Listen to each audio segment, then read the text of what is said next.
A Little Princess by Frances Hodgson Burnett. Chapter 13. One of the Populace. The winter was a wretched one. There were days on which Sarah tramped through snow when she went on her errands. There were worse days when the snow melted and combined itself with mud to form slush. There were others when the fog was so thick that the lamps in the street were lighted all day, and London looked as it had looked the afternoon several years ago when the cab had driven through the thoroughfares with Sarah tucked up on its seat, leaning against her father's shoulder. On such days the windows of the house of the large family always looked delightfully cosy and alluring, and the study in which the Indian gentleman sat glowed with warmth and rich colour. But the attic was dismal beyond words.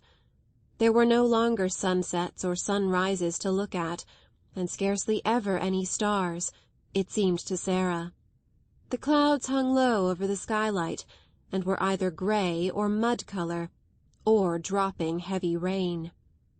At 4 o'clock in the afternoon, even when there was no special fog, the daylight was at an end. If it was necessary to go to her attic for anything, Sarah was obliged to light a candle. The women in the kitchen were depressed, and that made them more ill-tempered than ever. Becky was driven like a little slave. "'Twa'n't for you, miss," she said hoarsely to Sarah one night when she had crept into the attic.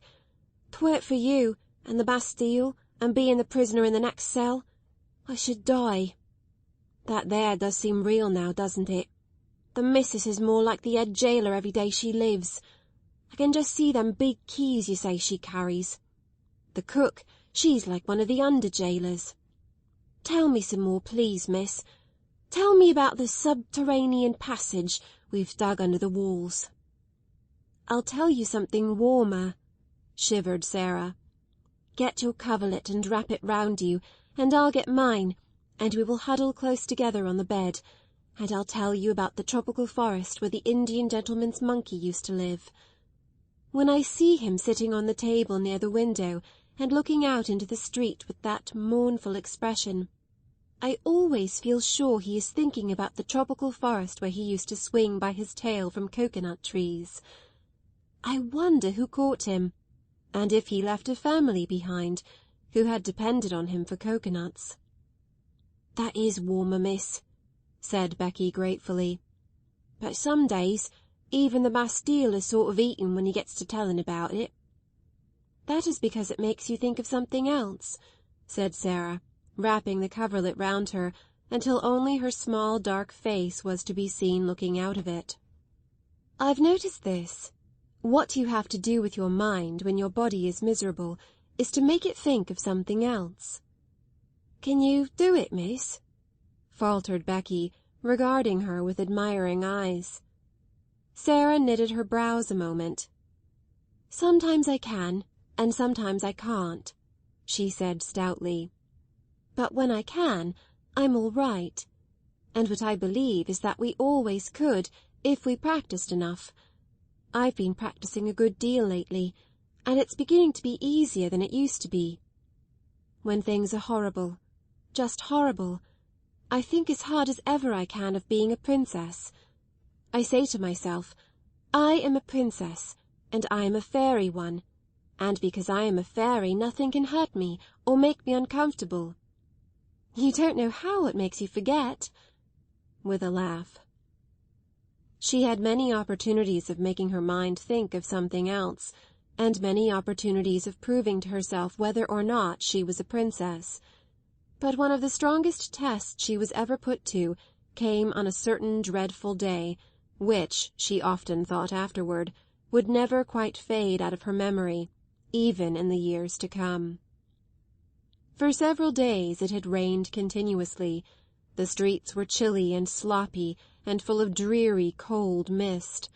There was mud everywhere, sticky London mud, and over everything the pall of drizzle and fog. Of course there were several long and tiresome errands to be done. There always were on days like this, and Sarah was sent out again and again, until her shabby clothes were damp through. The absurd old feathers on her forlorn hat were more draggled and absurd than ever, and her downtrodden shoes were so wet that they could not hold any more water. Added to this, she had been deprived of her dinner, because Miss Minchin had chosen to punish her. She was so cold and hungry and tired that her face began to have a pinched look, and now and then some kind-hearted person passing her in the street glanced at her with sudden sympathy. But she did not know that. She hurried on, trying to make her mind think of something else. It was really very necessary.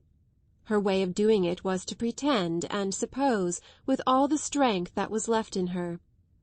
But really this time it was harder than she had ever found it, and once or twice she thought it almost made her more cold and hungry instead of less so. But she persevered obstinately, and as the muddy water squelched through her broken shoes, and the wind seemed trying to drag her thin jacket from her, she talked to herself as she walked, though she did not speak aloud, or even move her lips. "Suppose I had dry clothes on," she thought. "Suppose I had good shoes, and a long thick coat, and merino stockings, and a whole umbrella. And suppose, just when I was near a baker's where they sold hot buns, I should find sixpence, which belonged to nobody. Suppose, if I did, I should go into the shop and buy 6 of the hottest buns, and eat them all without stopping." Some very odd things happen in this world sometimes. It certainly was an odd thing that happened to Sarah. She had to cross the street just when she was saying this to herself. The mud was dreadful. She almost had to wade. She picked her way as carefully as she could, but she could not save herself much. Only in picking her way she had to look down at her feet and the mud, and in looking down, just as she reached the pavement, she saw something shining in the gutter. It was actually a piece of silver, a tiny piece trodden upon by many feet, but still with spirit enough left to shine a little. Not quite a sixpence, but the next thing to it, a 4-penny piece. In 1 second it was in her cold little red and blue hand. "Oh!" she gasped.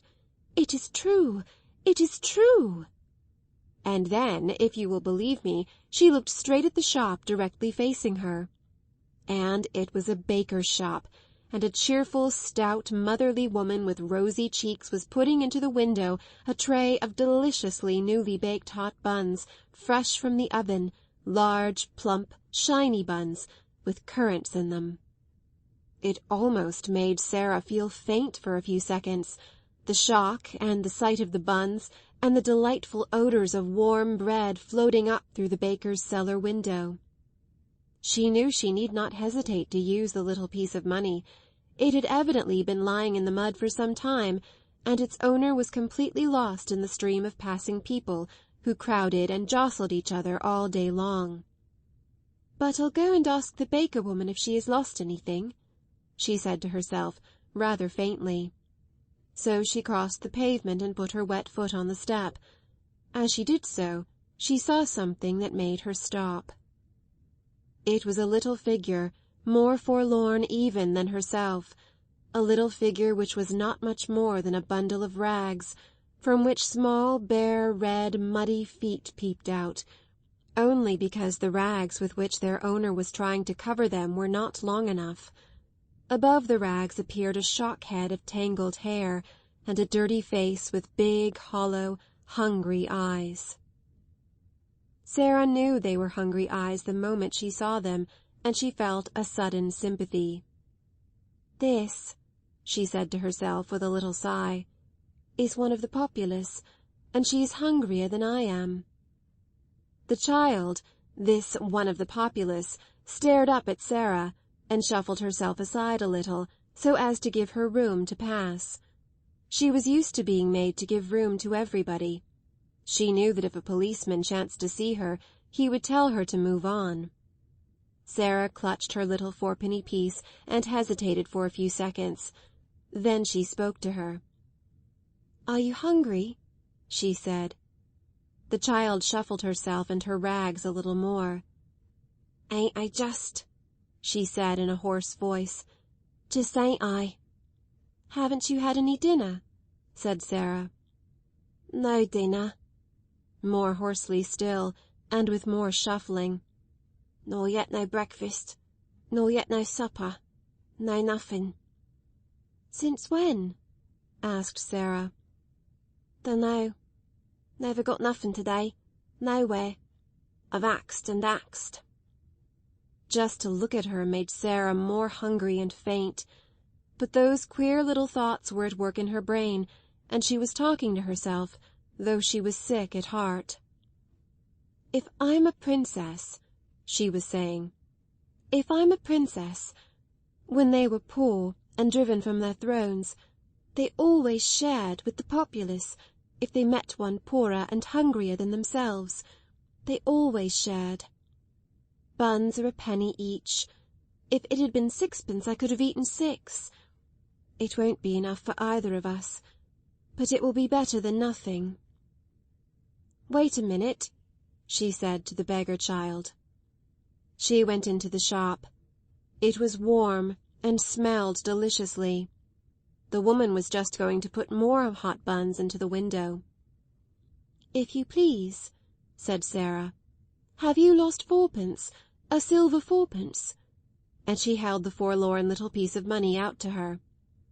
The woman looked at it, and then at her intense little face, and draggled, once fine clothes.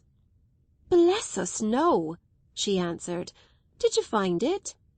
"Yes," said Sarah, "in the gutter." "Keep it, then," said the woman. "It may have been there for a week, and goodness knows who lost it. You could never find out." "I know that," said Sarah, "but I thought I would ask you." "Not many would," said the woman, looking puzzled and interested and good-natured all at once. "Do you want to buy something?" she added, as she saw Sarah glance at the buns. "4 buns, if you please," said Sarah. "Those at a penny each." The woman went to the window and put some in a paper bag. Sarah noticed that she put in 6. "I said 4, if you please," she explained. "I have only 4pence." "I'll throw in 2 for make-weight," said the woman with her good-natured look. "I dare say you can eat them some time. Aren't you hungry?" A mist rose before Sarah's eyes. "Yes," she answered, "I am very hungry, and I am much obliged to you for your kindness.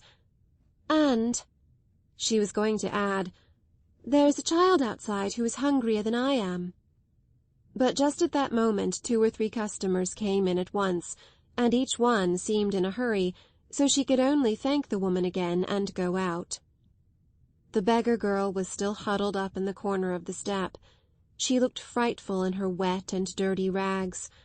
She was staring straight before her with a stupid look of suffering, and Sarah saw her suddenly draw the back of her roughened black hand across her eyes to rub away the tears, which seemed to have surprised her by forcing their way from under her lids. She was muttering to herself. Sarah opened the paper bag and took out one of the hot buns, which had already warmed her own cold hands a little. "See," she said, putting the bun in the ragged lap. "This is nice and hot. Eat it, and you will not feel so hungry." The child started and stared up at her, as if such sudden amazing good luck almost frightened her. Then she snatched up the bun and began to cram it into her mouth with great wolfish bites. "Oh my! Oh my!" Sarah heard her say hoarsely in wild delight. "Oh my!"